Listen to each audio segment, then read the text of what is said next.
നമസ്കാരം. National broadcasting news India news അപ്ഡേറ്റിലേക്ക് സ്വാഗതം. ഇന്നത്തെ പ്രധാന വാർത്തകൾ. ശക്തമായ മഴയ്ക്കും കാറ്റിനും സാധ്യത. Yellow alert. 2 ജില്ലകളിൽ ഒറ്റപ്പെട്ട ശക്തമായ മഴയ്ക്കും ദുരിത സാധ്യതയ്ക്കും തുടർ മുന്നറിയിപ്പ്. മത്സ്യത്തൊഴിലാളികൾക്കായി ജാഗ്രതാ നിർദ്ദേശങ്ങൾ. ദേശീയ പണിമുടക്ക്. കേരളത്തിൽ വൻ പ്രതിഫലം. 24 മണിക്കൂർ ഭാരത് ബന്ദ് സംസ്ഥാനത്തും വ്യാപകമായി. KSRTC ഉൾപ്പെടെ പല മേഖലയിലും തടസ്സം. യാത്രക്കാർ വിഭിന്നത്തിലുള്ള അവസ്ഥയിൽ. ബസ് സർവീസുകൾ പല സ്ഥലങ്ങളിലും നിർത്തപ്പെട്ടു. വിമാനത്താവളത്തിലെ തന്നെ ചില സേവനങ്ങൾ തടസ്സപ്പെട്ടു. വിദ്യാർത്ഥി യൂണിറ്റുകൾ പണിമുടക്കിന് പിന്തുണ നൽകി.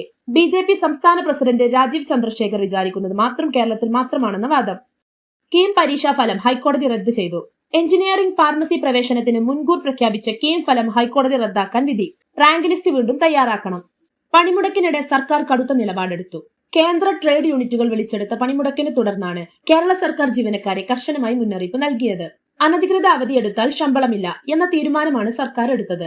അവധിയെടുത്ത ജീവനക്കാർക്ക് ശമ്പളം വെട്ടിച്ചേക്കുമെന്ന് ചീഫ് സെക്രട്ടറി അറിയിപ്പിൽ വ്യക്തമാക്കി. ഡൈസ് നോൺ എന്നത് സർക്കാർ ഔദ്യോഗികമായി പ്രഖ്യാപിച്ച നിലപാടാണ്. അതായത് ജോലിക്ക് എത്താതെ അവധിയെടുത്താൽ അതിന് ശമ്പളമില്ല. നിർബന്ധമായും ജോലിക്ക് എത്തേണ്ടതുണ്ട് എന്ന് എല്ലാ വകുപ്പുകളിലെയും ഉദ്യോഗസ്ഥർക്ക് അറിയിപ്പയച്ചു.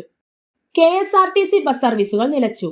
സംസ്ഥാനത്ത് പണിമുടക്ക് വ്യാപകമായി പാലിക്കപ്പെട്ടതിനാൽ തിരുവനന്തപുരം ഉൾപ്പെടെ പല ഭാഗങ്ങളിലും ബസ്സുകൾ ഓടിയില്ല. KSRTC സർവീസുകൾ പൂർണ്ണമായും നിലച്ചു. സ്വകാര്യ വാഹനങ്ങൾ മാത്രമേ ചില സ്ഥലങ്ങളിൽ ഓടിയുള്ളൂ. യാത്രക്കാർക്ക് ബുദ്ധിമുട്ട് അനുഭവിച്ചു. സർക്കാർ ഓഫീസുകളിൽ കർശന നിരീക്ഷണം. എല്ലാ സർക്കാർ ഓഫീസുകളിലും ജോലിക്ക് വന്നവരുടെ ലിസ്റ്റ് തയ്യാറാക്കാൻ സീനിയർ ഓഫീസർമാർക്ക് നിർദ്ദേശം നൽകിയിരുന്നു. PSCയുടെ പരീക്ഷകൾ ആശുപത്രികൾ, സ്കൂളുകൾ തുടങ്ങിയ സ്ഥാപനങ്ങൾക്ക് ഒഴിവാക്കാനാവാത്ത സേവനമായി കണ്ടു.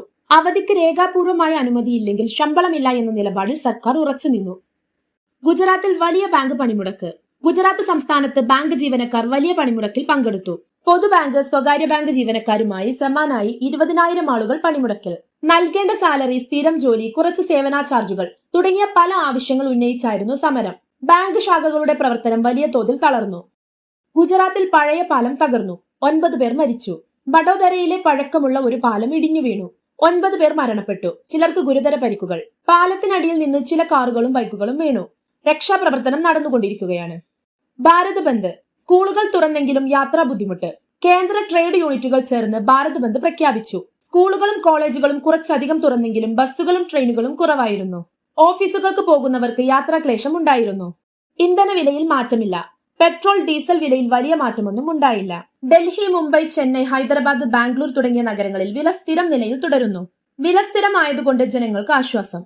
റിസർവ് ബാങ്ക് 1 ലക്ഷം കോടി രൂപ വിപണിയിൽ വിട്ടു. ഇന്ത്യയുടെ റിസർവ് ബാങ്ക് 1 ലക്ഷം കോടി രൂപയുടെ പ്രത്യേക സാമ്പത്തിക ഇടപാട് നടത്തി. ഇത് ബാങ്കുകൾക്ക് പണം ലഭിക്കാൻ സഹായിക്കുന്ന ഒരു നടപടിയാണ്. ലക്ഷ്യം വിപണിയിലെ പണപ്പെരുപ്പം നിയന്ത്രിക്കുക. നല്ല മഴ ലഭിച്ചു. കർഷകർക്ക് സന്തോഷം. ജൂലൈയുടെ ആദ്യ വാരങ്ങളിൽ വളരെ നല്ല മഴ ലഭിച്ചു. മധ്യപ്രദേശ്, ബീഹാർ, മഹാരാഷ്ട്ര തുടങ്ങിയ സംസ്ഥാനങ്ങളിൽ കനത്ത മഴ. കൃഷിക്ക് ഇത് നല്ല കാര്യമാണെന്ന് കർഷകർ പറയുന്നു. കൂടുതൽ വാർത്തകൾക്കായി നാഷണൽ ബ്രോഡ്കാസ്റ്റിംഗ് ന്യൂസ് ഇന്ത്യ.